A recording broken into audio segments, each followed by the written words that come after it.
yet dismantled, so the work had only recently begun. I had come this way with my family a few times as a child, on our way to visit the fortified border town of Bronton and the Abneris River, which was the official border with Kallorway. I called up a picture of how the wall had looked then. A wide stretch of jagged rocks butting right up to the road on either side, the stones too large and sharp to allow either vehicles or horses to cross. And while I had never ridden its whole length, I knew it had once stretched all the way along the river from the great northern forests to the tip of the southern forest. Only Bronton and a few border settlements, instrumental to the war effort, had stood between the wall and the Abneris. The barrier had funneled all traffic to the border through this one road, and had been the only reason Arden had managed to keep the war contained to the border region for so long. The clearing efforts had begun at the road and spread outward, and only a scattering of smaller rocks were left as far as I could see southward. But when I squinted north, I could see a patch of cleared dirt that grew steadily more rocky. Several distant figures milled around the point where the stones grew to full size. It looked like on this side, at least, the clearing crews were still within sight of the road.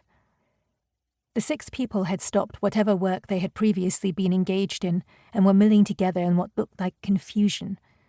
One had an arm raised, pointed in our direction, and despite the distance I thought I could see concern on their faces. After another moment they all took off together, in a huddled mass, jogging in our direction. I watched them come warily. Something wasn't right with the scene, although I couldn't put my finger on what. Beside me, Captain Lena stirred uneasily. "Where's their mage?" she asked, identifying the wrong note with the scene.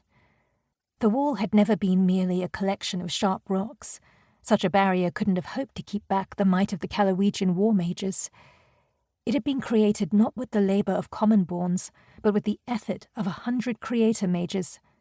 When they moved the stones into place, they had bound them and strengthened them with power. And in the 3 decades of war that had followed, every newly graduated mage in the kingdom had spent a 2-year term at the front lines, adding their own workings to the ones left by the creators of the wall. Over the years it had become a patchwork of power, a death trap with no key or even record of the deadly dangers lurking within. There was a reason, beyond our mistrust of the Kallorwegians, that no one had been eager to attempt dismantling it, and there had certainly been no talk of assembling 100 mages to undertake the difficult task. Mage numbers were too few to be diverted for such a purpose during times of peace.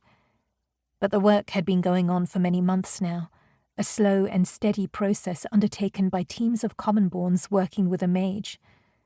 The commonborns did the physical work of moving the stones only after the mage had painstakingly cleared each small portion of lingering workings. But the men racing toward us were clearly all commonborns, and I could see no sign of a mage robe anywhere. My muscles clenched, and I rose onto my toes, poised for action as the reality of the situation hit me. We hadn't been attacked at all, at least not with any intent. The commonborn clearing team had triggered an old working, and we had been the unfortunate targets of its aggression. My eyes picked out one of the commonborns who lagged well behind the others, both hands clutched around his chest. It looked like we weren't the only victims, and if they had reached an untouched section of the wall, then there could be more danger still to come. I took several steps toward the approaching workers who were still outside the protection of our shield, but Lena darted forward to stop me. Using her unique privilege as my personal guard, she grabbed at my arm, pulling me to a halt. "No, Your Highness," she said firmly. No doubt she had intended to follow the words with a lecture about my safety, but her words stopped, both of our heads whipping toward the approaching workers, although there was nothing to see but their running forms. They neither slowed nor flinched, because they couldn't feel what Lena and I could, a swell of power growing behind them at the edge of the wall. "They're nearly here," Lena said in a strained voice. "They'll make it into our shield, although it may not be strong enough." Diverted by this thought, she let me go and thrust her hand inside her gold robe, searching for another shield composition. "The injured one won't make it," I said, my hands moving as fast as hers. At my words, she looked back at me.